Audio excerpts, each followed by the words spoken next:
Yo, what's going on? This is the Highly Advised Podcast, episode 85. I am here with one of my friends, one of my co-hosts, the man, the myth, the legend himself, the living embodiment of knowledge himself. If you look in the sky and you think that somebody's watching you, it probably is him.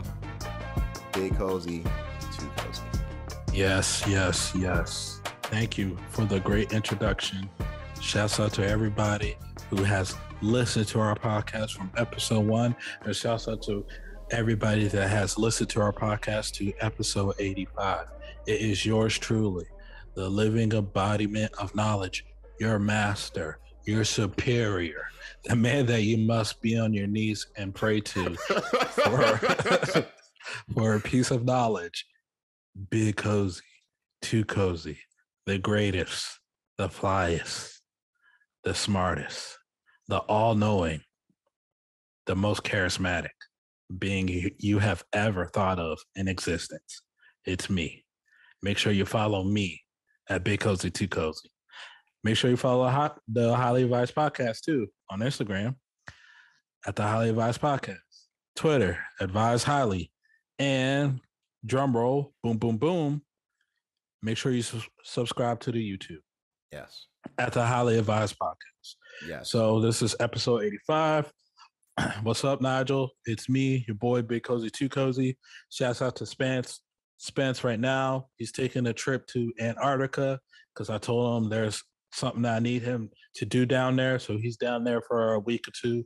So shouts out to Spence. He's going to tune into this as well.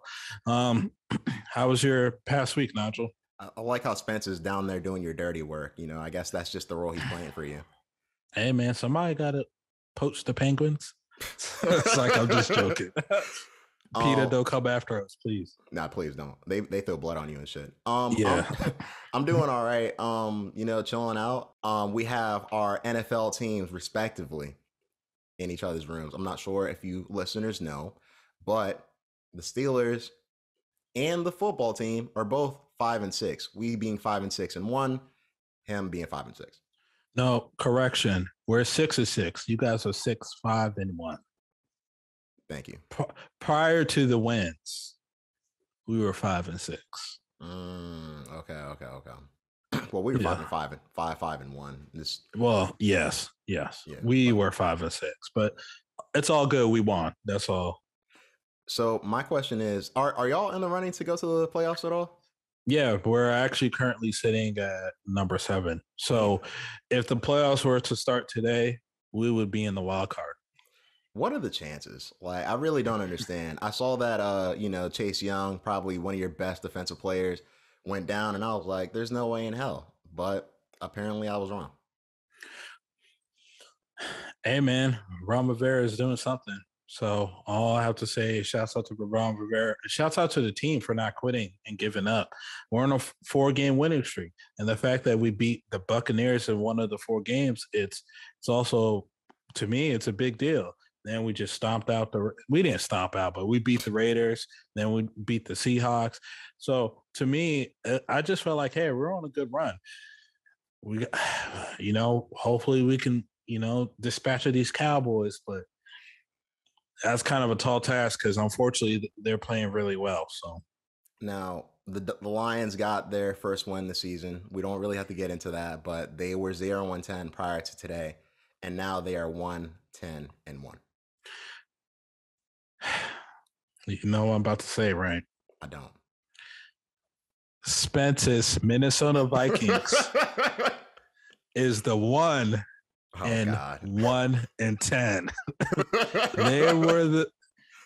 They will forever be remembered in history that they were the one to give a loser, garbage, bottom-feeding team a win. And goes on to prove that every dog has their day. So thanks, Spence. Yeah, it's crazy. Like, I was watching and I was like, holy shit. And not only that, the Vikings weren't even playing that bad. They just got beat. It was weird. Hey, man, they were the 1-1-10. Yeah. Just, give a moment of silence, for their, losing that game. It's unfortunate, but, everybody got to lose. Somebody's got to lose. Somebody's got to win. Hey man, Hopefully, I'm fuck not both. saying opposite. Fuck both of them teams. Now, unfortunately, we have to give a more serious moment of silence for a situation. There's been a case that's been going on recently. It's been all over the news. There was a shooting in a Michigan school. A kid who was 15 brought in a pistol and unfortunately killed 4 other kids and injured 7 other people. The situation's getting kind of crazy. I've been watching it, paying attention. Loud, you want to fill you in? I'm familiar with it. I think the whole world, or at least in America, is familiar with what been going on. It's very unfortunate to all the kids that had to go through that experience and the kids that actually lost their lives. And it's very sad, man. These school shootings is crazy. It's always been out of control. And unfortunately, I have a feeling this is going to lead into more dirty politics.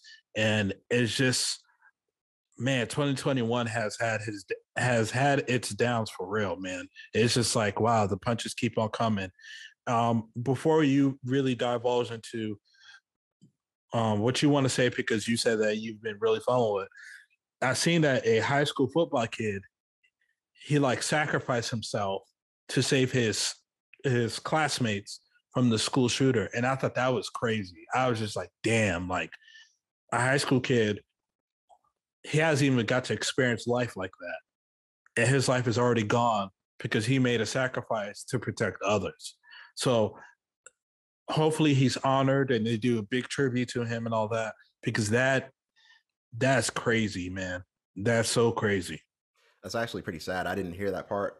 Yeah, that's tragic, man. I didn't hear that part of the story at all. That's unfortunate. But what I'll say is I'll list out the timeline that the news has been providing. So pretty much from what I saw on Friday, his parents got him this gun as a Christmas gift. Monday, they tried to contact the parents and say, "Hey, we found some like alarming drawings that the student had." He was saying, why want to stop, saying like painting pictures of bullets with blood around them and things like that. The parents never answered the call. Apparently, Tuesday came. They might have had some other warning signs. That's when the shooting happened. So the parents, of course, seeing as he's 15 years old, were being called in, and then they didn't show up. And a lot of the news coverage that I saw was actually about the parents, which I think is kind of wild because, like, it's interesting because I mean, obviously the situation is crazy all around, but the parents didn't turn themselves in for the initial hearing that they were called for. Now, I was watching the hearing that they actually did get called for, but prior to that, they were on the run for like 4 or 5 days. And Damn. so here's what happened, right? They were on the run for 4 or 5 days, about an hour away in a warehouse. They took out $4,000 and they had a Tempur-Pedic bed in the warehouse. I saw that from the picture. That's the only reason I know it. So the thing is that the not the prosecutor but the defendant lawyer was saying that the parents were hiding out and getting their finances together. And I just think it's funny that the parents were getting their finances together in a warehouse with a Tempur-Pedic an hour away after they took $44,000 out of their bank account. I mean, the details say Shit is wild. This shit is wild, man. It's sad. It's crazy. It's this situation is there's it's very tragic, man. It's very tragic, and this shit sucks all around. I'm just like, damn, bro, damn, man, like that sucks. That sucks for everybody involved, man. It sucks. Now, did like an investigation? Did they ever reveal why this kid felt like he needed to go out and do what he did?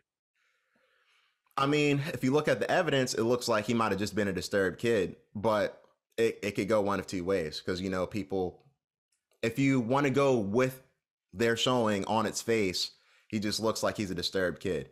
If you want to go with another theory, I mean, like if you were trying to get out of a case like this where you know, killed multiple people, if you know, pleaded some type of mental illness or this, that, or the third, then I mean, what better way than to plant that stuff days prior to you actually going out and doing what you're planning on doing? I don't know exactly as to how much, you know, the kid was mentally ill or anything like that. I'm not sure as the type of problems he had in school. The situation just kind of sucks in general. I don't understand why you would give a kid a gun for a gift. You know what I mean? Like, I feel like that's something you would give an 18-year-old, 21-year-old, not somebody who's 15, especially not somebody who's 15. And it seems like you have an idea that he's not all the way there because when after they had acknowledged that there was a shooting going on at the school, the mom texted the son and said, "Don't do it." So it seems like she was warning him about something. Or even if there's an active shooter at the school, how would she know it's him if she didn't have any type of inkling that he was going to do something like that? Exactly. That's just such an odd thing to say and not know what the fuck was going on. Right. Yeah. So, you know, definitely more details about that case will be coming out soon. There's another case going on with Chris Cuomo and Anthony Cuomo. I can't remember his first name. Chris Cuomo's brother, the one who was the former mayor of New York, if I'm not mistaken. Governor Cuomo. Thank you. Apparently Chris Cuomo, the CNN representative, you know, broadcaster, was using his ties being a broadcaster to try to stop, or I would say portray his brother's case in a different light. Now, obviously, if you're a journalist, that, you know, all the way fucks with your integrity. So, yeah, integrity is zilch. Yeah. You know what I mean? So, of course, you know, people were calling him out for this, as they should. And CNN was forced to, you know, fire him from his job, as they should. Yeah, that's not, you shouldn't be doing that. Like, I understand you want to stick up for your brother and protect your brother and shit like that. If your brother is truly innocent, and I'm not saying that he is innocent, listeners, but in the perspective of Chris Cuomo, if your brother is innocent or whatever, then you got to support him in the process of him getting innocent, not flex your muscle in your career space to do some shit that's not the legal way of doing things. It's not justifiable for you to doing it. So Chris's intent could have been well in the sake of his brother, but unfortunately Chris's actions really diminishes his credibility now. Now, of course, CNN can't have corrupt journalists or corrupt analyst broadcasters on their thing. They already get a lot of flack from people saying they're biased towards a certain side of a party. So when you have a motherfucker that's going and doing basically dark web shit, you know, behind the scenes shit that he's not really supposed to be doing, they have no choice but to let the guy know, because they're like, hey, you're fucking up our operation and the gimmick is done. We can't support this gimmick no more. Yeah. Gotta let you go.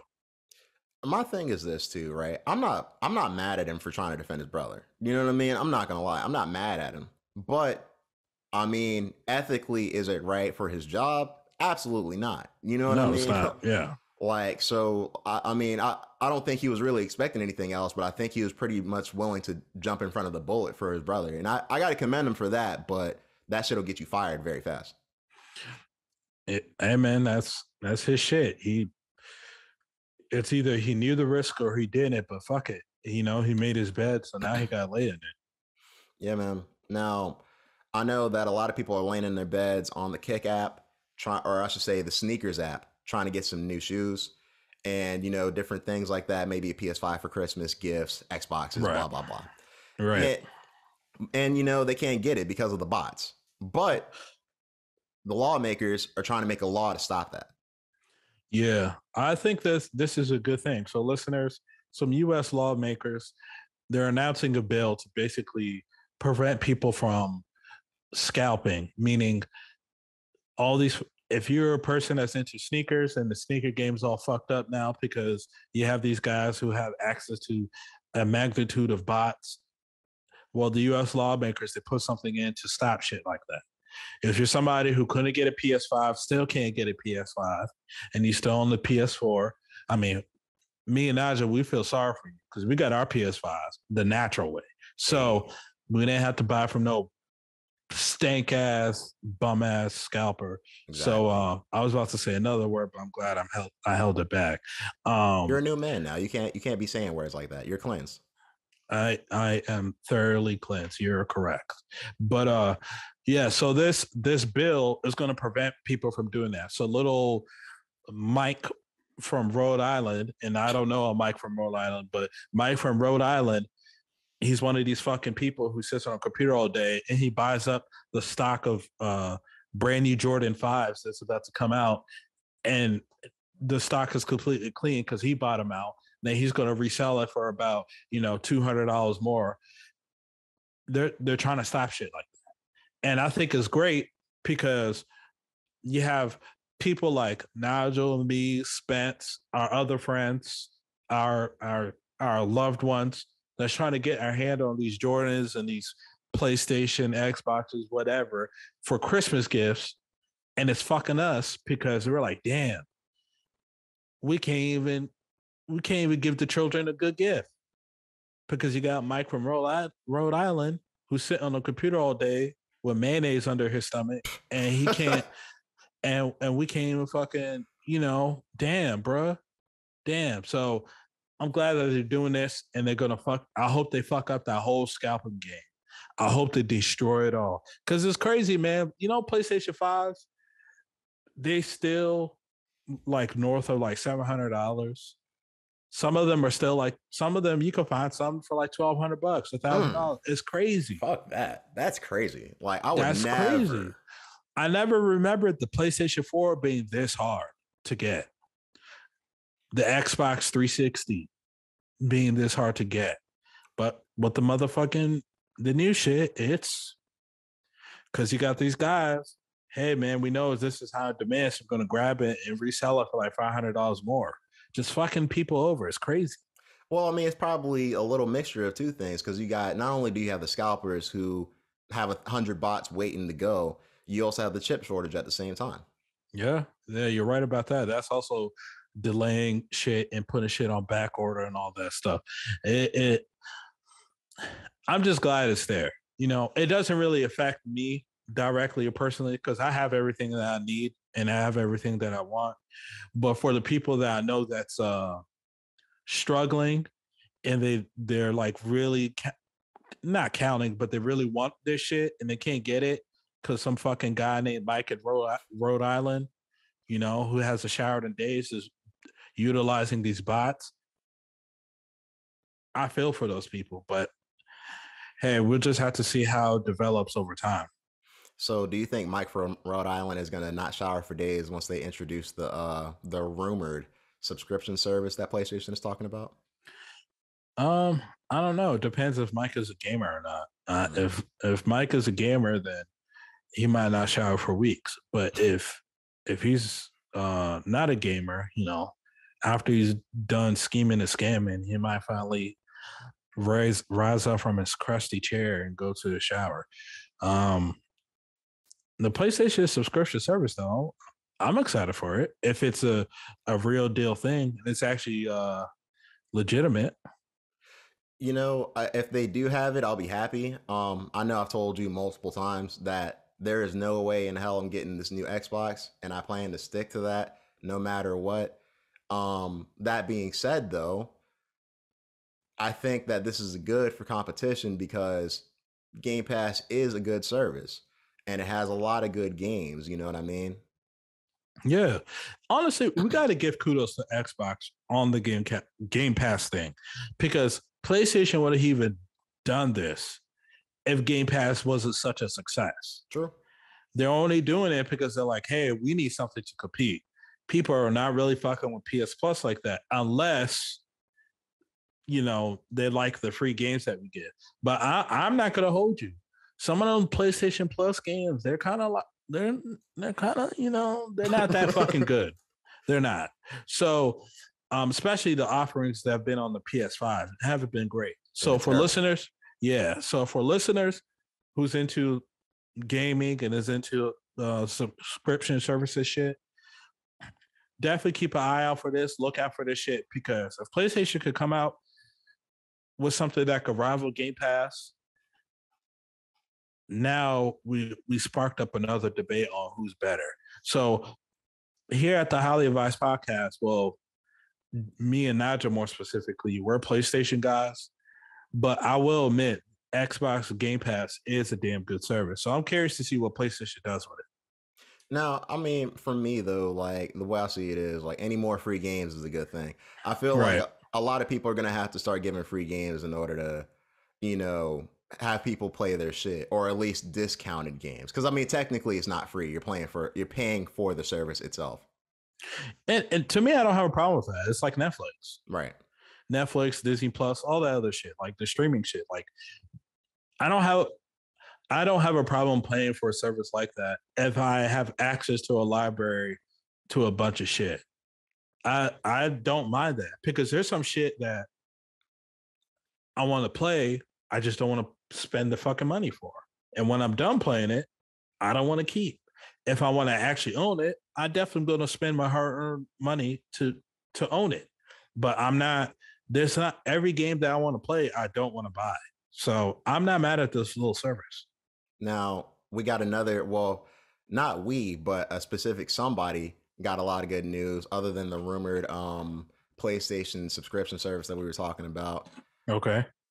First and foremost, Barbados became a republic, and they have their first president who happens to be a female. Okay. All right. Shouts out to them. Congratulations, Barbados. Shouts out to Barbados, and as you know, Rihanna was named the national hero by said president. Okay. So shouts out to Rihanna. I know a lot of her fans or her supporters, they're really fucking with that. They're really cheering her on. And I think that's probably a good look for her career. Another feather in the cap. So shouts out to her. I want to kind of sidetrack a little bit before we go to the next thing. What's up? Are you believing the fucking rumors that she's pregnant? I knew you were about to say it. I was wondering if I was going to bring it up or you were. I'm sorry, man. I had to ask. So look, man, here's why I see it, right? I think that, I mean, why not? You know what I mean? She's been, enjoying life with A$AP Rocky. A$AP Rocky got her pregnant. He's never putting out another album again. He's going to chill. Fenty's going up. So, I mean, why not? Hey, man, if she actually is pregnant with A$AP Rocky, congratulations to the both of them. They're both winning at life. Especially A$AP Rocky. A$AP Rocky, like Rihanna was winning way before him, but for A$AP Rocky to be with her, yeah, man, like that's a good choice. Hey man, I support the brothers who be getting in these relationships with these successful women. About time. Yeah, man. And not only that, like Rihanna's been doing her thing for a while, man. I think we spoke about her. She's already a billionaire, right? I don't know if she's a billionaire per se, but she is very, very rich. She's much richer than A$AP Rocky. And A$AP Rocky is a rich guy himself, but right. He's not Rihanna rich. Nah, Rihanna's like the type of rich where it's like we don't really see her unless she wants to be seen type rich. Yeah, she probably is a billionaire. She probably is. I mean, I would have to go online and do the research, but I'm just gonna say for the sake of this conversation, she's a billionaire. Right, might as well be. So, yeah, whatever. I know that she probably celebrated this news by listening to the new Suave mixtape that just came out. You know what I mean? I mean, what else would she be listening to on Barbados? I mean, hey man, shouts out to Suave. Did you get a chance to listen to it? So, listeners, we're talking about this artist. I actually don't know where he's from, but what I do know, and I just found this out, Nigel, he's actually, I think he's Trippie Redd's artist, surprisingly. Really? Yeah, which is interesting. But it kind of makes sense, kind of like the style of music the guy's making. Yeah. But this is a new artist. His name is Suave. He got himself like a little buzz going, and he just dropped a project called Sexually Active. Now, listeners, when you hear a name called Sexually Active, you can use your imagination to imagine what kind of music this is. So if you guessed it, yes, there's a lot of autotune. And if you familiar with our podcast, which you should be, or I don't understand why your bum ass is on here. Exactly. I'm not you the should subscribe if you're not. You should absolutely subscribe. If you haven't subscribed, you know what we do. We break your neck. So, listeners, as I was saying though, like I'm not the biggest fan of autotune. I'm truly not. But what I've come to realize over time is, yes, autotune does play a big part in how much I dislike an artist. But I think if they use the right beat selection, the autotune could be passable. I only listened to like 5 songs off of this sexually active project. And I'm going to tell you right now, this is not a lyrical masterpiece. It's far from it. But what I will say is I'm so entertained by the music choice of K Suave that I'm actually going to finish out the project. It's caught me, it hook and seek me to the point where I'm like, okay, I just need to finish this. So this way I can say I've actually given it a real chance. I am also going to take out time to finish the project. I got about 2 songs in and turned it off. I'm not necessarily impressed with his style. I don't like K Suave like that. I'm not going to lie. But, you know, that being said, though, it does give me a little chuckle. It's hard for me to take an artist like him seriously at all. You know what I mean? Right. Now, right. What I did watch, though, was the 3 6 Mafia Bone Thugs versus this week. I watched most of it. And a lot of people, the biggest thing about this versus was, if I'm not mistaken, Busy Bone clearly was upset. And he said, hey, look, stop mocking us. Juicy J proceeded to say, suck my dick. And then Busy Bone threw some shit at him, and there's a little scuffle on stage between Bone Thugs and 3 6. Okay. Now, me personally, prior to that, I thought 3 6 Mafia was winning anyway. But apparently, them dancing to Buddha Lovers did not make Busy Bone happy at all. Like, he was very upset. So, like, it was funny. But I mean, like, that being said, I feel like people might not. I feel like the people who thought Bone Thugs were going to win were Bone Thug fans. I feel like 3 6 Mafia, they probably resonate more because of the stuff they did. I feel like they've had bigger success, not shitting on Bone Thugs because they're legends themselves. But at the same point in time, like, if you just look at the things 3 6 did, look at the things Juicy J did by himself, some of the other members that aren't even necessarily the core members of 3 6, you know what I mean? Like, you just have to respect what they've done in the game. So I didn't see the battle. I wish I did. That was one of the battles I definitely wanted to tune into, but I forgot about it completely. But I did predict that 3 6 was going to win. I just thought, like, if you're actually an avid listener of rap music, a fan of rap music, like we are here on the podcast, it's like, come on, 3 6 was going to beat Bone Thugs. The only people that was rooting for Bone Thugs are people who don't know about rap music, or people, like you said, are avid Bone Thugs fans. Like, hey, I'm listening to all their shit. Right. The shit with Phil Collins, all that shit. So, yeah, even I guarantee some of the fucking casual fans didn't even know about that Phil Collins shit. So what I'm saying is just like, hey man, Bone Thugs has some good songs. I like Buddha Lovers. I think Buddha Lovers is an amazing song. But 3 6 Mafia overall body of work, they just couldn't compete. They couldn't. 3 6 Mafia, they're like heavyweight kings compared to the fucking Bone Thugs and Harmony. And shouts out to both groups though. But yeah, I called it, man. I knew 3 6 was going to win. Yeah, man. I feel like it was, I don't want to say it was unfair, because I feel like Bone Thugs, they definitely had their success, but at the same point in time, it's like, come on now. You know what I mean? Now, yeah. I also got the chance. You had sent me something earlier in the week. The MMA fighter, Bryce Mitchell, Thug Nasty, put out a project called Past Your Fire.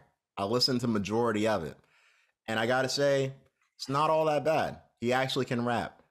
Beat selection's kind of and if you don't like subject matter about, like, essentially what he's talking about, sometimes he talks about, you know, riding on his tractor, you know, you might not like him. That being said, though, if you're just looking for an actual rapper who's actually rapping and can catch a flow here and there, I would say like this isn't the worst project ever. You know what I mean? Especially for someone who's not known to be a rapper. He's a fighter. You know what I mean? So I mean, shouts out to him for doing it. I think he should keep on putting out music. Yes, I think Bryce Mitchell should keep on putting out rap music if that's what he wants to do. He's not entirely the worst non-rapper that I heard rap. So I'm not going to sit there and say like, oh, he's garbage and trash. No. And I'm not going to compare him to actual rappers. I'm going to compare him to other non-rappers. And to other non-rappers that's rapping, I think Bryce Mitchell is not that bad. Like, I think he's better than Tyron Woodley. I'm sorry. I know, Tyron, you're a brother and all. Your music is not fucking good. It's not. And it's just not good. So when you're comparing those two, Bryce got it. So, I mean, all I could say is, outside of that one song I sent you, all I can really say is just like, hey, hopefully he works on his craft if he enjoys it and that's his passion. And that's it. Hopefully his supporters really blow him up. But I will say before we move on, I was going on YouTube because I like reading the YouTube comments because you always find interesting people on there. There's one guy who was like, oh, I listened to it and I'm not going to lie, but you are better than 90% of the rap game. Oh, and I was just like, that guy does not listen to fucking rap music at all. You know what blows my mind, I guess, before we get on, and I'll make this real quick. It's like people think that there's no good rap right now. Now, some of the good rap, you do have to look for it. It's not necessarily broadcast on your TV or on the radio stations. But that being said, though, one, not all these auto-tune rappers are bad. Two, the good rap actually does exist. You just don't know where it's at. So if it were me and I was that YouTuber, I'd be like, hey, point me in the direction of the good shit. Or you can come and listen to the Highly Advised podcast because we got the good shit here. And the living embodiment of knowledge and his court of knowledge will tell you where you can go and where you should clean your ears of any fungus rap music and purify it with good rap music. I'm telling you, it's not Lil Durk. Somebody might disagree with you, but I mean, I can't speak for him. Nah, a whole lot of people might disagree with me, man. They're like, oh, we like Smirk, the Jay-Z Chicago, blah, blah, blah. Okay, whatever. Shouts out to OTF though, man. Shouts out to Durk now. Just his music lately is just not for me. Well, I'm not sure if they'll like that take or not, but I mean, I agree with you. So okay, if that means anything, then that, man. That, coming from you, that means a whole lot. Thank you. I appreciate that. Thank you. Yeah. Did you get a chance to watch the fights last night? 100%. I did. Yeah, I did. Well, now, do you want to give mentions on the whole card or a few fights on the card, or tell me your thoughts. Let's start there. Card was a solid card. It was a good night of fights. It was. There was some good knockouts and stuff like that. I definitely want to talk about the main event. Co-main event was pretty good. The fight before the co-main event, or was it two fights before the co-main event? Two fights. You know what I'm talking about? The Jimmy Crute shit? Yeah, we'll get to it. Okay. That fight was a highlight for me. The co-main event was definitely a highlight for me, and the main event as well. Those were like my three things. But overall, it was a solid card, and it was a good card. I got my main event prediction wrong, and I got the Clay Guida prediction wrong, even though we didn't predict that last week. But other than that, I was kind of spot on who's going to win. I even got the two upset knockout wins. Yeah, you did. So you did on verdict. Yeah. So now, I mean, I'm gonna start off with the Chris Curtis fight, and I guess we can work our way up. Shout out to Alex Moreno. He beat Mickey Gall. Shouts out to everybody that was on the undercard, but we're not gonna focus on that right now. Yeah. Chris Curtis beat Brendan Allen with the TKO. Chris Curtis been having a great year. His last two fights, he got finishes, and this finish last night that he got was pretty damn impressive. He seemed to be winning the whole fight. You think so? I think that first round, I thought Brandon Allen just edged it enough to take it away.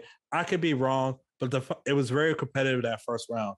But what I noticed real quickly was that Chris Curtis was hitting with some hard ones, and I was kind of like, okay, eventually he's gonna get him with a real hard one. I don't know when, because Brandon Allen, he was doing a good job, withstanding the punches that was being thrown, but he was also attacking at the same time. So I was like, okay, I don't know, but he's going to get hit with a good one.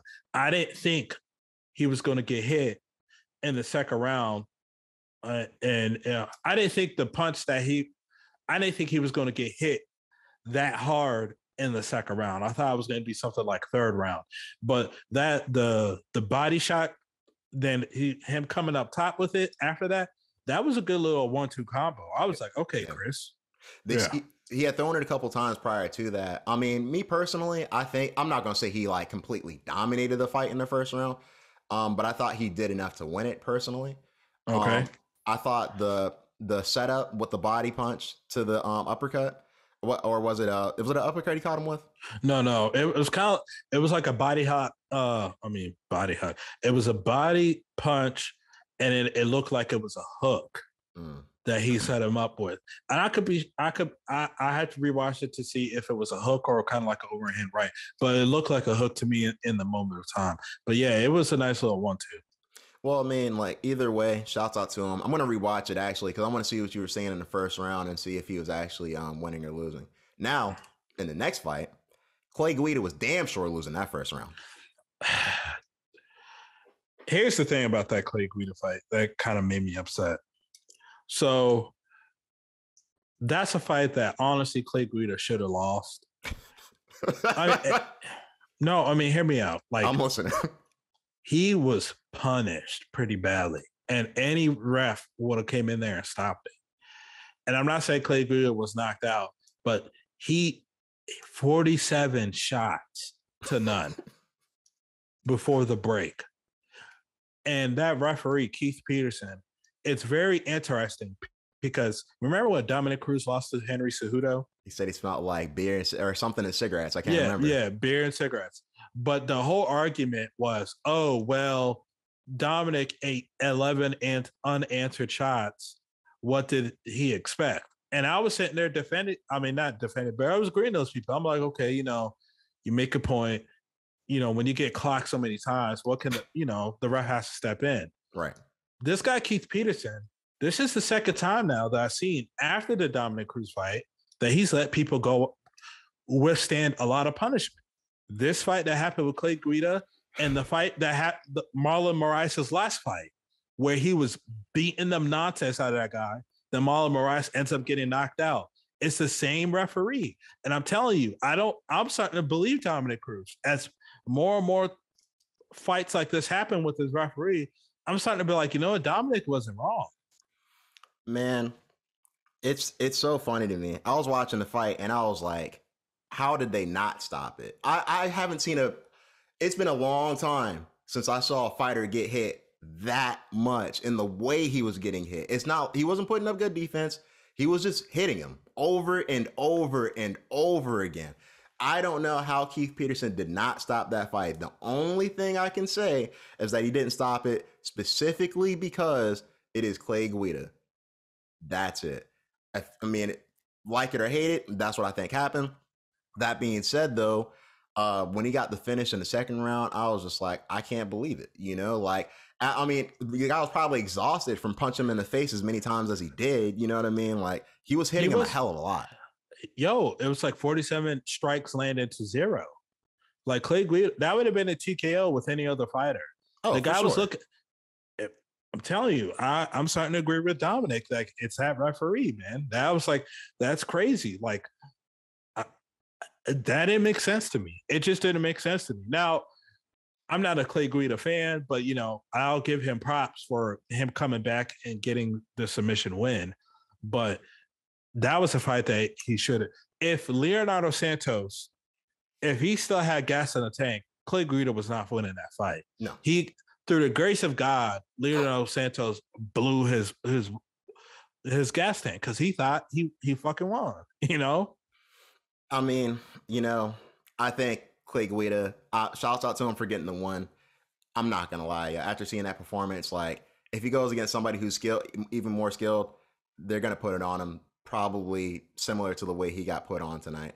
I mean, it might not be that bad, but I mean, I think that's a good win to go off of because, you know, he did the Clay Guida thing. He toughed it out. He's known to be a tough fighter, all around fighter. Just go off on that win and, you know, go off into the sunset, in my opinion. Probably won't. They never do. No, they never do. All right. Yeah. So the next fight being Jamal. How do you pronounce his name? Oh, well, I thought it was Jamel Harris, but it's not. I guess it's Jamal. Man, first of all, forgive us for mispronouncing your first name. Really, forgive us. We're really butchering it and jacking the shit up. Oh, but yeah. I really thought it was Jamal, but it's not Jamal. It's like Jamahal Hill. It's something like that. It's like that. Yeah. So once I saw a lot of these fighters fight, I actually recognized them once I saw their faces. He was one of those people. Yeah. This fight was over in 48 seconds. He was very crisp with his striking. Jimmy Crute, he hit him once and knocked him down, and then he hit him again, and then with a brutal, downward strike, I'll say, knocked his ass out. Shouts out to Jimmy Crute. Jimmy Crute was stiffing up for a second. He was stiff, yeah. And man, I was impressed. Me too. I was impressed too. Light heavyweight needs some people, man, and you know, definitely put him in there. Maybe he can fight. I don't know. I don't want to say Ryan Spann because he's just coming off that loss to Anthony Smith, but you got to put him in there against somebody. He called out Paulo Costa. Paulo Costa, and damn, there was somebody else he called out too. Fuck, it was a good call out too. I think the Paulo Costa is a good fight for him, but he called out somebody else as well. Listeners, I'm not going to go back and fucking look it up. Let us know in the comments. All right, co-main Rafael Fiziev versus Brad Riddell. I thought this fight was cool. This fight to me was great. I gave that first round to Brad Riddell. I thought he just edged it. He was actually, I know people were kind of like on the Rafael hype train, and I am too. I think the guy's a great fighter, but I thought Brad Riddell kind of outstruck him that first round. Now, it doesn't matter now because, you know, right, Rafael lit his thing, but this fight was really good. And I just think now Rafael, top 10 opponent. No more guys out of the top 10. It needs to be top 10. And I know the UFC rankings is weird, top 15, blah, blah, blah. Top 10, he needs a top 10 guy. You know, give him somebody like a Tony Ferguson or Dan Hooker, something. Give him a top 10 guy. It's time. Ooh, if he fights Dan Hooker, I don't know. That's going to be an interesting fight. Shouts out to Dan Hooker, man. Yeah, shouts out to he's been getting a tough break lately. He has. Yeah. And let's move on to the co-main event. Well, I'll give a couple words on that fight because I guess I didn't say anything. I don't really have much to say, though. The spinning wheel kick that he caught him with, very impressive. Yeah, that was great. That was great. That's all I really have to say. It was very impressive. Like, I didn't expect him to finish him. I just expected the fight to be a good fight and be a little back and forth, but he did his thing. Now the main event, Jose Aldo, Rob Font. We both chose Rob Font. Rob Font lost. I would say that Jose Aldo went in there and put on a very, good all around fight. He hurt Rob Font a couple times. Like Jose Aldo, like every round he hurt Rob Font. Yo, man, he was doing his thing. He did his thing. I can't even hate on it because I thought Rob Font's boxing was going to be good enough, not to stop Jose Aldo, but good enough to carry him on the scorecards. And it was crazy because it was like the first two rounds, his boxing was carrying him. But at the end of each round, Jose Aldo would hit him with a hard one. And then Rob Font, he just couldn't handle the power. Then Jose Aldo started teeing off on him a little bit. Now, he was out striking Jose Aldo, but unfortunately, the power that he was hitting him with didn't matter, and the grappling Rounds 3 through 5, Jose Aldo mixed it up with the grappling. I didn't expect that. Yeah, me neither. I did it. I thought it was going to be a stand-up more. And I was like, Jose Aldo won. Now, I didn't give it a 50-45 scorecard like some people did. I definitely didn't do it. But Jose Aldo for sure won that fight. I think Rob Font's plan, from what it looked like, because I think it was after round 3, Rob Font it seemed like from the beginning of the fight, Rob Font wanted to apply the pressure. But it seemed, especially after round 3, he tried to reestablish that pressure he was trying to put on. And Jose Aldo just wasn't having it. I'm not sure if he's worked on his cardio or Jose Aldo just because he hit him enough and he was actually, just a better striker, he was able to kind of move around a little better in this fight. I think so. What I see is Rob Font definitely is the better boxer between the two. I just think that his punching power wasn't. I think after Jose got hit a few times for a minute, he was kind of like, okay, he's going to hit me, but I know that I could walk him down or I could stand in front of him and I could hurt him. And I think that was kind of the tail of the fight because Rob was hitting him with jabs, boom, boom, jab, straight, boom, boom, boom. And then Rob was even getting him with body punches. But they weren't really facing Jose. Jose was kind of like, all right, like, yeah, they might sting or whatever the fuck, but this ain't it. Watch what happens next. Boom, drops him. Boom, hurts him. Boom, takedown, grappling him. He almost caught him with a rear naked in that 5th round. But you know what I mean? So, like, Jose, in my opinion, I think he should get the next shot after Aljamain and Pilter. But him versus TJ Dillashaw, I'm not mad at it. I'm just curious on when TJ will return. I'm not sure when TJ returns because he's out with like some type of injury right now, right? Yeah, I think he got like ACL surgery. I think that Jose Aldo versus TJ is a great fight to make. I think people, for whatever reason, just want TJ to get the next shot because he got that win over Corey Sandhagen. I think that's bullshit, personally. But I mean, at the same point in time, though, in order to reestablish himself, if he were to beat Jose Aldo, who's actually having a great second part of his career, and I think that because he's having a great second part of his career, it's like third part, in my opinion. Well, hold on, I'll get back to that because I want to hear what you have to say. All right, I think you should fight TJ Dillashaw. Well, actually, no. What do you mean by that? All right. The first part of Jose Aldo's career, WEC Aldo, as you know, yes. Absolute monster, yes. Killer. Lost the title to Conor. Now we're talking about the resurgence.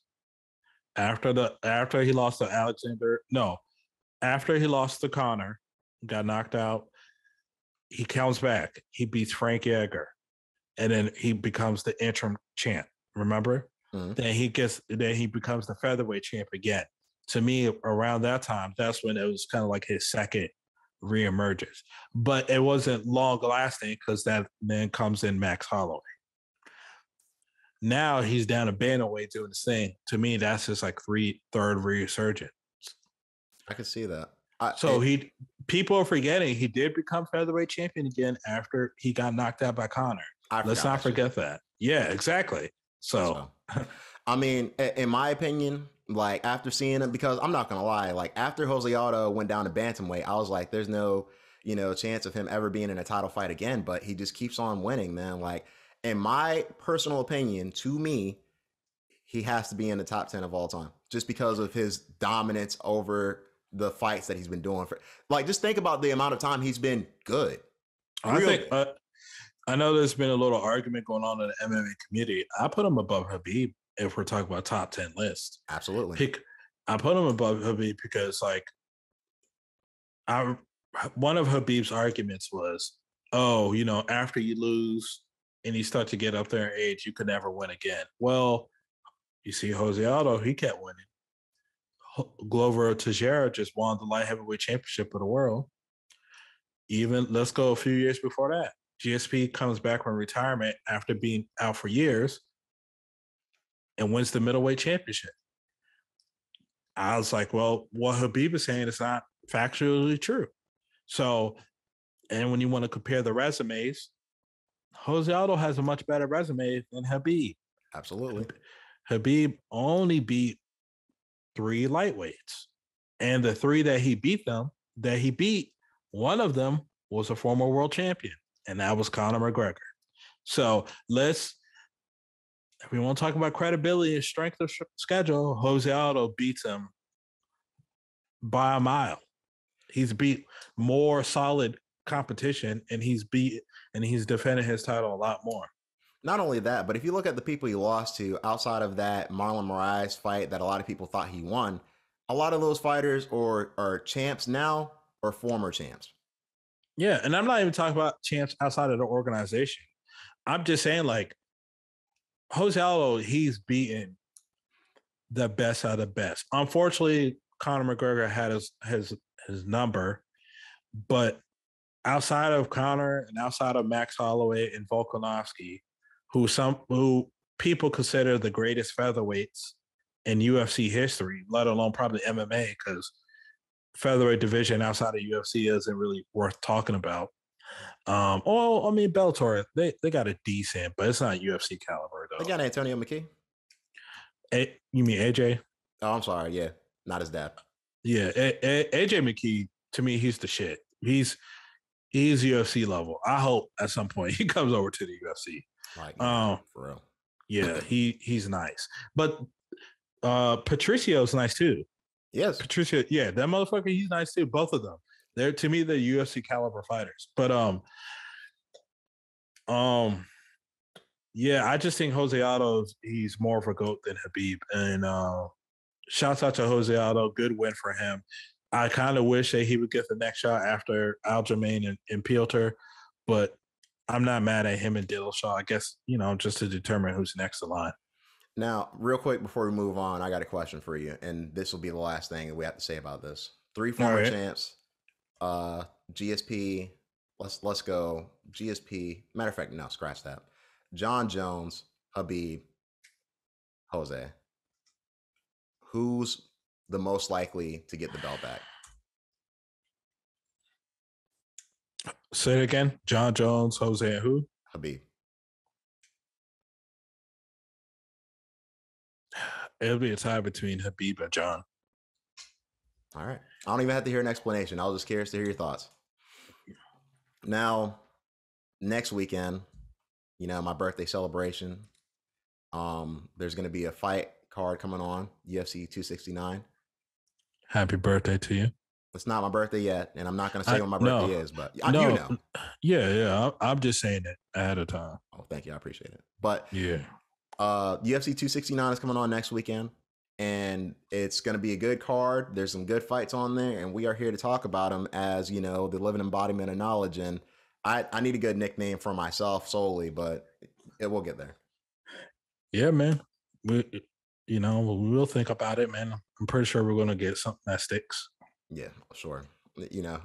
I'm waiting. We'll see. But you want to start from the beginning of this card, or how are you feeling? So UFC 269, I know it's not heavily promoted like the Usman and Covington card, which, right. We were both really excited for that card. But this card is fantastic when you look at it on paper. It's actually really good. Yes. Even the prelim fights are great. I mean, the early prelim, it's not that they're bad fights, but the early prelim definitely screams fight night, like ESPN Plus fight night cards. But like the later prelims, it's good. You got Dan Ige versus Josh Emmett, and then you got Dominic Cruz and Pedro Munoz. And I didn't even know Augusto Sakai and Tai Tuivasa were fighting. So even the prelims is good before the main card. I would like to do quick predictions on the prelims real quick before we do main card. So Augusto Sakai versus Tai Tuivasa. Man, oh man, this is kind of a pick'em fight to me. I'm not going to break it down because these are supposed to be quick predictions. Right. I think I'm going to go with Tai Tuivasa on this one. Agreed. Okay. Dominic Cruz versus Pedro Munoz. This is another pick'em fight, but I think I'm going to go with Dominic Cruz on this one, but it's going to be like a split decision. It's Dominic Cruz is my guy. I'm going for Pedro. Okay. 50K Ige versus Josh Emmett. I got Dan Ige. I don't think he'll finish him, but I got Dan. Josh Emmett has the power to knock him out early. He has the power to knock him out at any point in the fight, honestly. Dan Ige has the skill to beat him. Dan Ige. Yeah. All right, now main card time. Now what we really want to talk about, right? Sean O'Malley versus, I'm not familiar with this guy. I know he's a top 15 guy, which, once again, weird UFC rankings.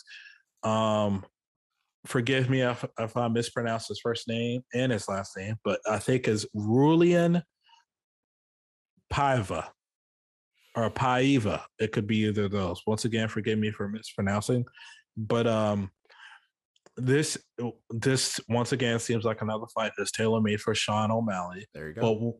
But I'm picking Sean O'Malley to win. But apparently, this Paiva guy, he's not a slouch. He's apparently he's a tough guy, kind of like a Cheeto Vera thing. Like, hey, he's not known, but Cheeto's actually kind of tough. And then, he came out and then, he ended up winning his fight against Sean, even though it was in controversial fashion. I expect Sean to win this fight. I just think that it could be a tough out if I have to listen to like your John Anik's of the world and Kenny Florian's. This guy's supposed to be a tough out. So I'm going to listen to them, but I'm choosing Sean though to win. I've seen this guy fight before, Rulian. He's not a bad fighter. He has some hands. I think Sean O'Malley has more hands. I think he'll win this fight. Sean O'Malley is a skilled fighter. He gets a lot of shit though because he's fighting people who aren't necessarily ranked. I mean, with the knockouts and the fights that he's had, he has to start fighting people, especially when you're Sean O'Malley talking about wanting a title shot next. You have to fight people who aren't Rulian Paiva. I'm not sure exactly how to say his last name, if I'm being honest. Well, here's what I say about Sean, which I'm not mad at. He's taking like the boxing approach. Hey, more bang for my buck type of shit. You're going to pay me $50,000 to show up and $50,000 to win beating up a prelim fighter or beating up a main card fighter. It don't matter. I'm getting paid the same. Plus I'm going to probably get pay-per-view points because people know who I am and they're tuning in to see me. I'm not mad at his approach when it comes to prize fighting. I think his approach when it comes to prize fighting is actually fantastic, especially since he's in a sport where they're not really paying their fighter as well as they could. As far as a credibility standpoint, he has a long way to go up the ladder if he keeps fighting these fucking no names or these cans and jobbers. Me personally, I agree with you. Hey, go out and get your money. You know what I mean? Like, there's nothing wrong with that. As a fan, I hate this shit. And I'm not necessarily kind of satisfied. I'll say that. I'm not going to say I'm not rooting for him because I have nothing against Sean O'Malley. You know what I mean? But it's not really my thing. Fair enough. Now, the next fight on the card is Cody Garbrandt versus Kai Kara-France. I got Cody in this one, man. I think Cody's an all-around better-round fighter. Kai Kara-France, he's kind of he's good enough to be in a top 10 of a division, but he's definitely bottom. I think he's like 2-2 in his last 4. He's I could be wrong. You have to check the record, but I think he's 2-2 in his last 4. Yes. And see, boom, look at that, bro. Live embodiment of knowledge. Live embodiment of knowledge. Look at that. Yeah. So I think that Cody's the better all-around fighter. He's the better boxer. He's definitely the better wrestler between the two. And I honestly think he has a better gas tanks than Kai Kara-France. He has the better fight IQ because I've seen Kai Kara-France make mistakes like in the Brandon Royval fight. So I'm going with Cody. The only reason why Cody would lose this fight if this flyweight cut is killing him. That's the only thing that has me a little like curious about this fight because Cody has shown himself to be a little chinny. But I think he's so fast and I think his boxing is good enough to where he should be able to really put it on Kai Kara-France. I don't think Kai Kara-France is a bad fighter. I'm not going to lie, but Cody Garbrandt is a skilled dude and he's quick, yo. He has quick hands. Yeah. The only thing about Cody that I don't like, and it's not really necessarily his skill set besides him, him abandoning the game plan to fighting really recklessly. Right. But I hate how he'll like win a fight or maybe win another fight, and he's like, "Oh well, I deserve the title shot next." I hate that. Like, I hate every fighter who does it, who's just coming off of losses. Even me being a Conor McGregor fan, I viciously disagree with him getting a title shot. Like I do. He does. He does not deserve it. And same thing with Cody Garbrandt. He does not. He has not earned a title shot right away from beating Kai Kara if he beats Kai Kara France. Who I don't know, man. Like I think at flyweight he could probably get a title shot if he beats Kai Kara France definitively. I don't know. I mean, yeah, you know, Dana White, he'll probably, if he sees money to be made, yeah, he'll probably do it. But you still got guys like Manel Kape who just got a knockout from the fight. Yeah, last night. So, you know, I think there's a couple other guys. Alexander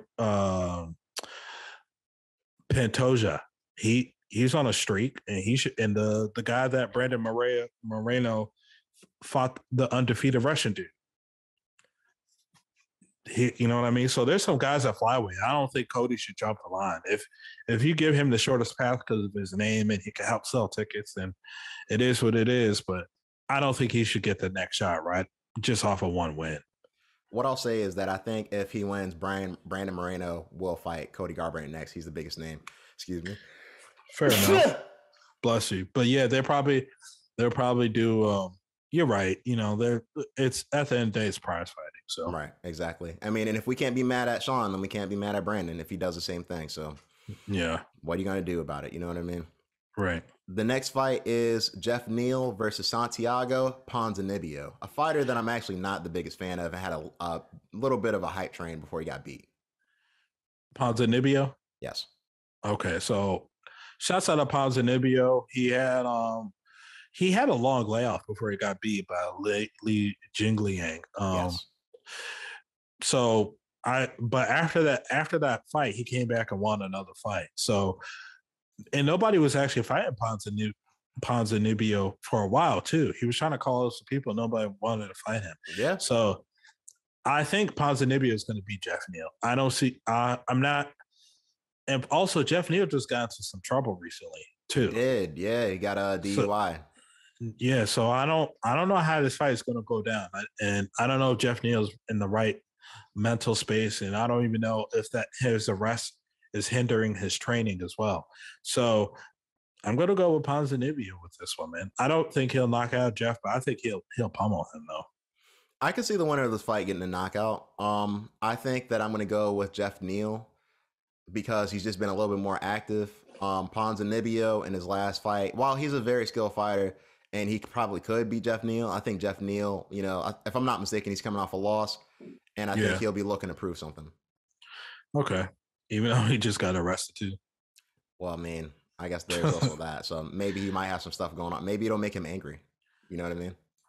Maybe so. I guess. I don't know. Let's wait till win.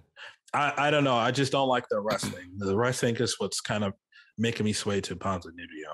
It's fair enough. I'm not mad at that. And it has nothing to do with like him as a person. It's more or less of like, where's his mind at? Right, exactly. Is that going to fuck up his training? You know, like how long was he fucking arrested for? All that shit. Right. I don't know. I guess we'll have to see. But I mean, shout out to both of them. That's, you know. Yeah. Now move on to the co-main event. We have the female GOAT herself, Amanda Nunes versus Juliana Pena. What are your thoughts? Amanda Nunes, first round knockout or TKO. Juliana Pena, she's a solid female fighter. She could beat some top 10 opponents, but she's not the best female fighter in that bantamweight division. She already lost to a few opponents that Amanda Nunes has already beaten. So I know they're trying to sell this thing of like, oh, well, she never beat me. She never fought me.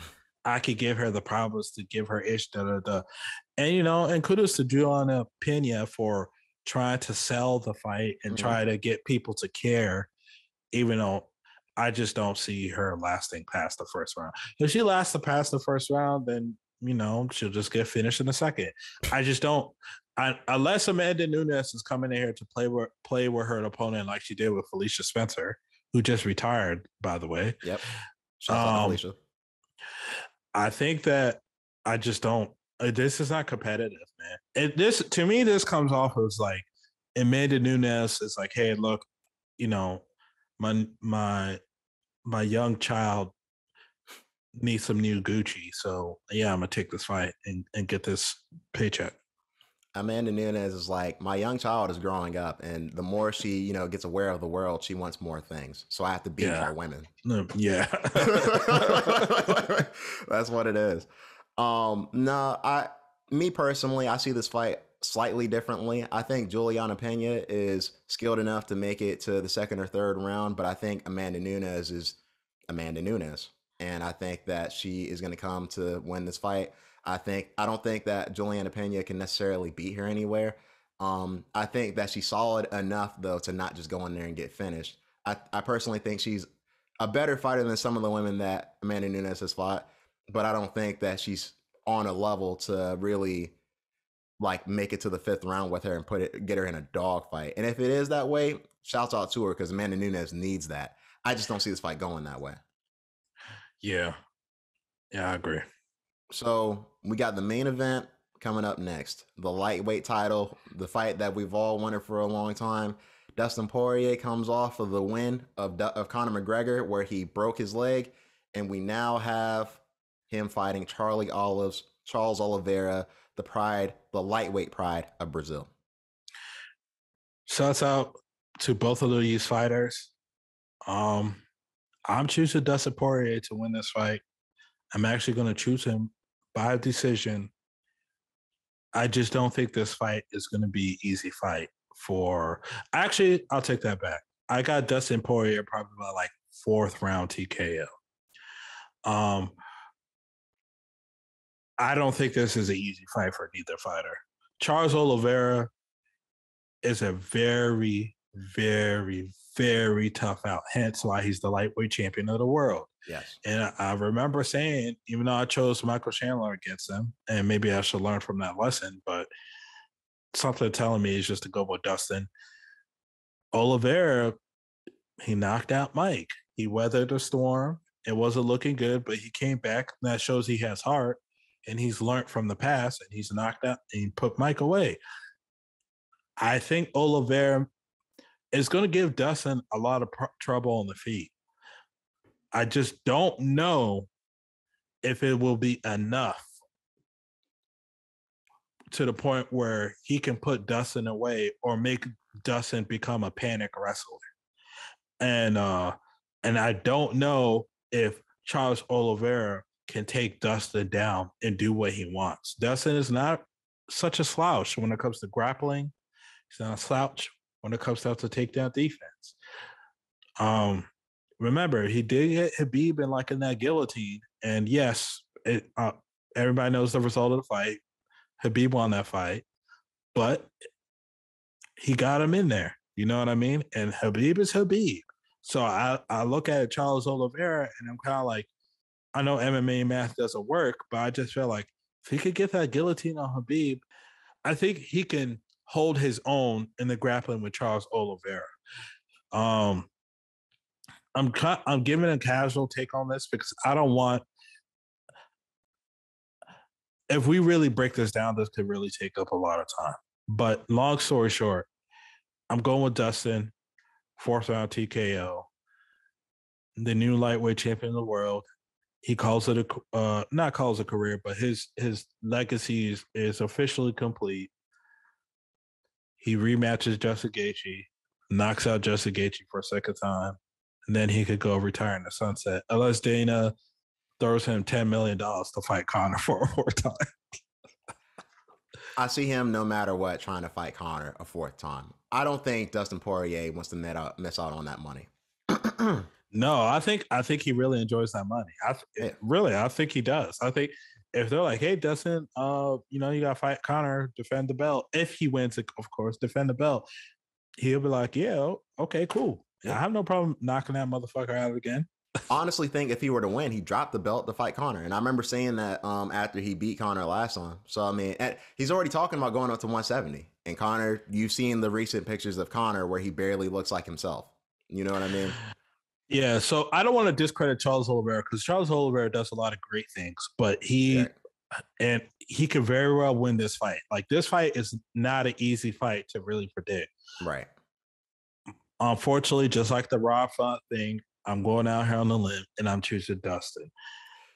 But if Charles Oliveira wins, I will not be surprised because the motherfucker, he's a fantastic fighter. He's really evolved from when he first came in, beating up on Efrain. What's his name? Efrain Escudero. Yeah, that motherfucker. Yeah. Yeah, man, I remember him. I see this fight going a little differently, personally. I think Dustin Poirier has the skills to pretty much stifle everything that Charles Oliveira is going to throw his way. I see him getting it by third round TKO, only because I think that his stand-up is better than Michael Chandler. I think he's better than Charles Oliveira, and I think that he has more of a chance of catching Charles Oliveira with something swift and trying to put him away. I don't think he's going to catch him on the ground with a submission, but I think that if it does go to the ground, it's probably going to be Charles Oliveira catching Dustin, bringing him to the ground, and then trying to submit him. Charles Oliveira has never been known as a good wrestler. Dustin Poirier has never been known as a good wrestler, but Dustin Poirier has the skills enough to stay off the ground and put himself in a bad spot against Charles Oliveira. So that being said, though, I got Dustin Poirier getting it. I'm not sure who we defend the belt against next, or if he defend the belt at all, because Conor McGregor's trying to be back by May. So, I mean, we'll see. Man, I think Conor McGregor, if he goes down to 155, which I don't think he should, but if he goes down to 155, he should take that Michael Chandler fight.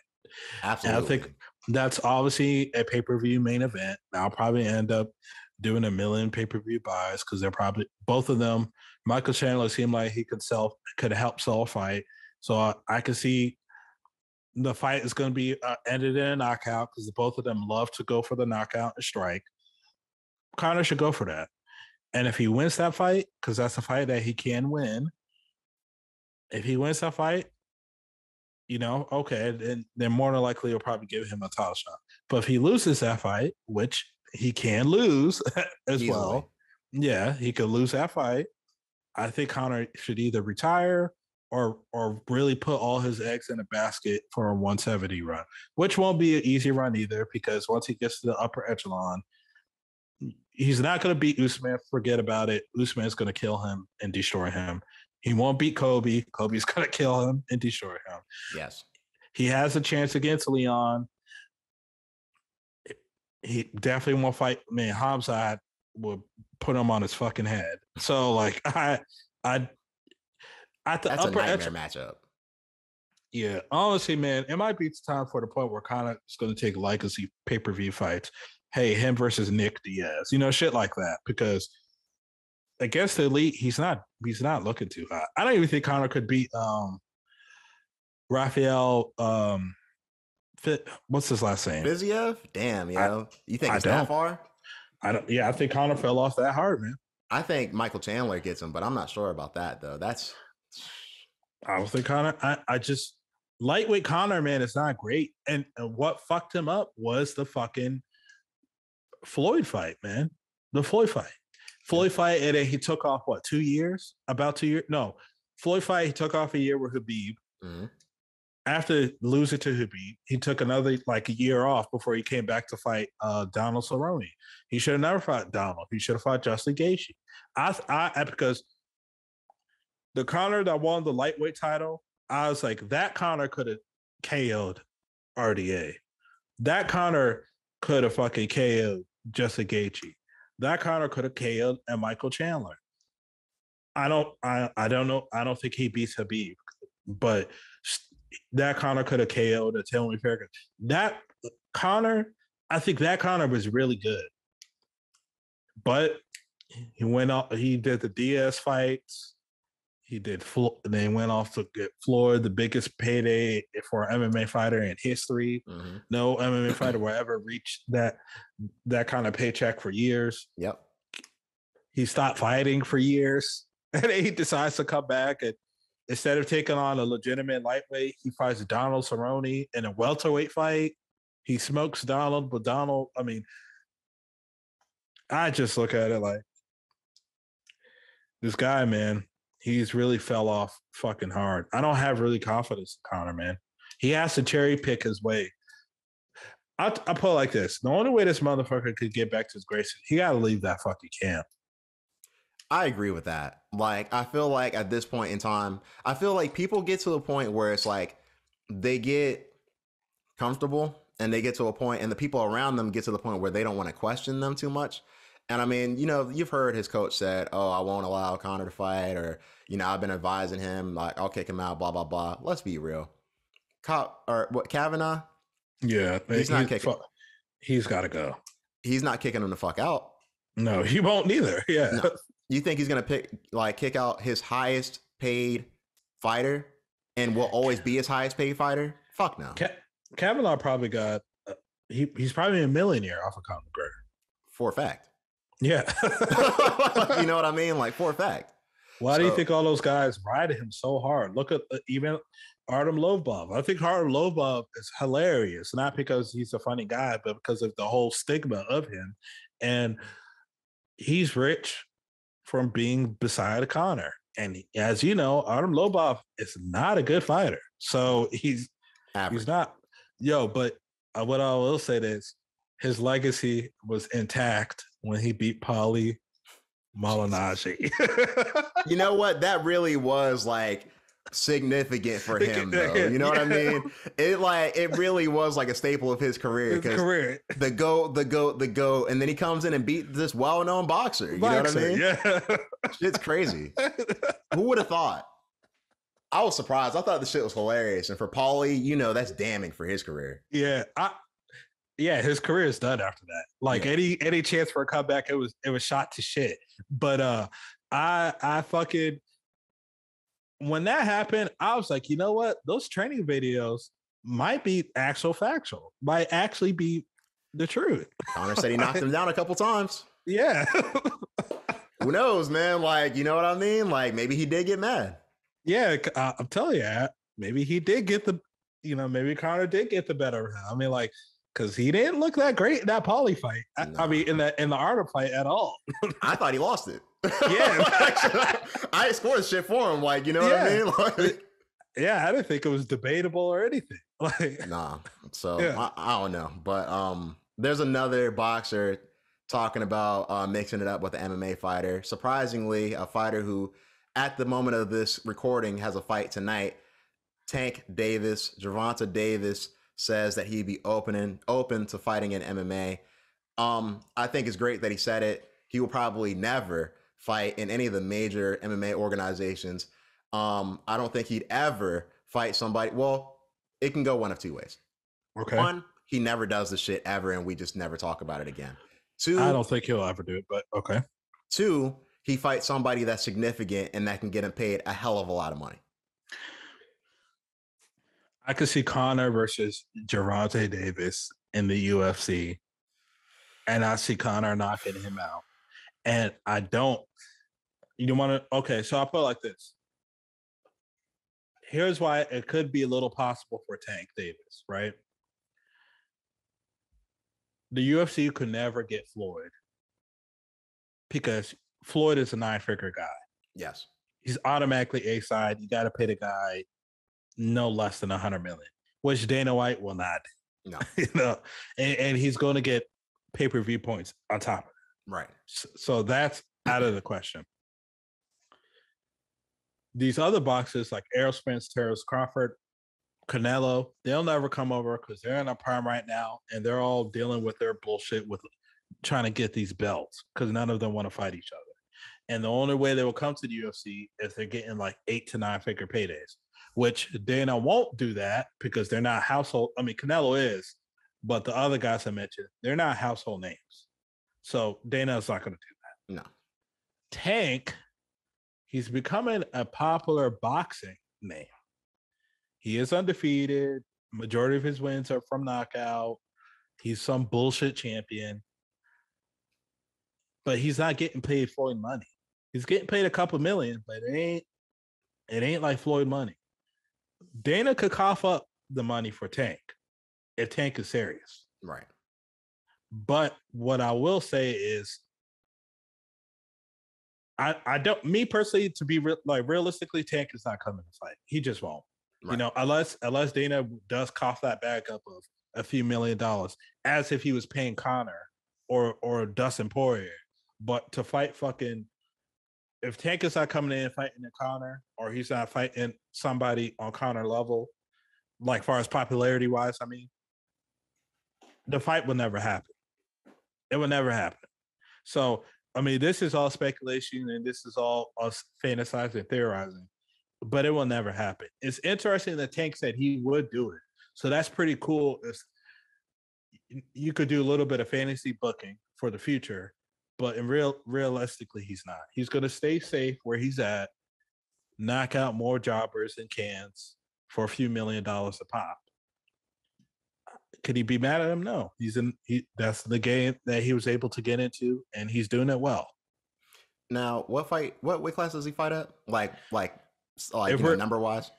So if we're comparing it to UFC, he would be a bantamweight fighter. Yeah, so he can't fight Connor. He probably would fight. I would assume he would fight somebody like Max.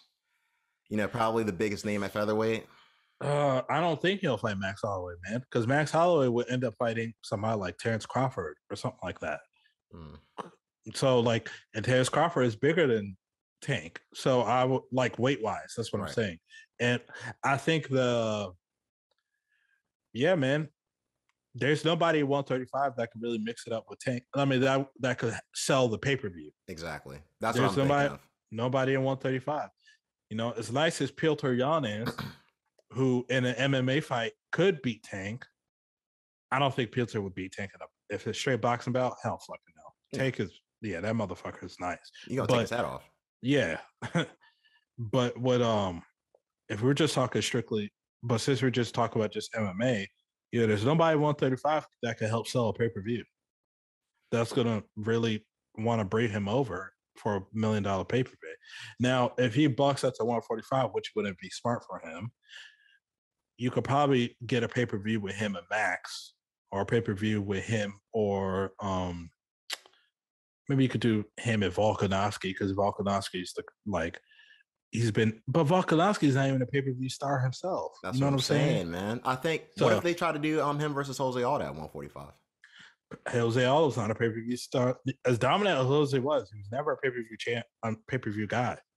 I'm telling you, the only guy they could ever do for Tank to come over, and Tank would have to make that sacrifice, was be him and Max. That's the only pay-per-view that could do. And I'm telling you right now, for the risk, I don't see Tank doing that. He's not going to jump up 10 pounds and get into an MMA fight with one of the best MMA fighters. It just doesn't sound smart. It doesn't sound smart for him. Exactly. Because we all know Max Holloway is a smart guy. Yeah, Max Holloway, he'll play with fire a little bit. But hey, since I can do it, I'm going to mix in these kicks, because I could kick too. Yeah. I'm not great at shooting in for takedowns, but guess what? I have submission wins on my record. So guess what I'm going to do? Yep. You know what I mean? It just fits me in this fight, and I can do it, so I'm going to do it.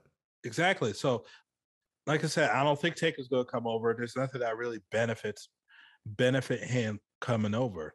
You know what I mean? He definitely is not the size of Connor. We all see what Connor looks like now. So he's not fighting at welterweight. He's not. Exactly. He won't even go to lightweight, which is 155 in MMA. So I just don't see Tank coming over. And honestly, my advice to Tank is stay in boxing, man. Stay in boxing, keep knocking out these guys, get your $2 to $3 million payday. Eventually, you start to make more. I could see Tank making $10 million at some point too. Just do that. Try to get all the belts, chase all the belts, and stay over there. Because coming over here, man, you're just facing a loss. Do you have any other words for the listeners? I kind of talked a lot about the Tank thing. I'm sorry, listeners, but no, the listeners got to suck it up. They're here to listen to us. Listeners, if we're long-winded, you can let us know. Otherwise, listen to us and enjoy our voices. That's what we're here for, to talk forever. You're right. Get on your knees and pray to us. Yes. So we're like at our show. You know? We can just summon you like that, and we don't have to really think about it. Yeah. But no, I don't have anything. Everybody stay safe out there. As you know, there's a lot of trouble out there. And enjoy your holiday shopping, because I know there's people, since things has been open for majority of this year and people are definitely been out doing their thing, holiday shop is about to be insane because those are people recouping from last year. So definitely be safe with that. In my opinion, order your shit online. And that's that. We'll be here for episode 86. I think Spence will be back from his Antarctica trip, and we'll once again have all three of us on here. I don't really have anything else to say. Drink your water. Watch out for the Omicron. Watch out for the Delta. Watch out for, the flu, just in general. Wash your hands. Don't be nasty, people, and enjoy your holidays and all the other good shit. 100%. So you've been highly advised. Episode 85. Make sure you listen to Sexually Active. And us. Follow us, all that good stuff. If you didn't hear it, go back to the beginning. Well, I'll just say it now. Relaxing Jackson. No G_Jackson. Big Cozy, Too Cozy. Highly Advised Podcast here on YouTube. Highly Advised Podcast on Spotify and Apple. Highly Advised Podcast on Instagram. Advise Highly on Twitter. You already know what the hell it is. You already know what the fuck it is. You already know who the fuck it is. You already know who the fuck we are. You already know what the fuck we do. Follow us. Chopaholics mixtapes. You've been highly advised. Shasha. Oh, Jesus.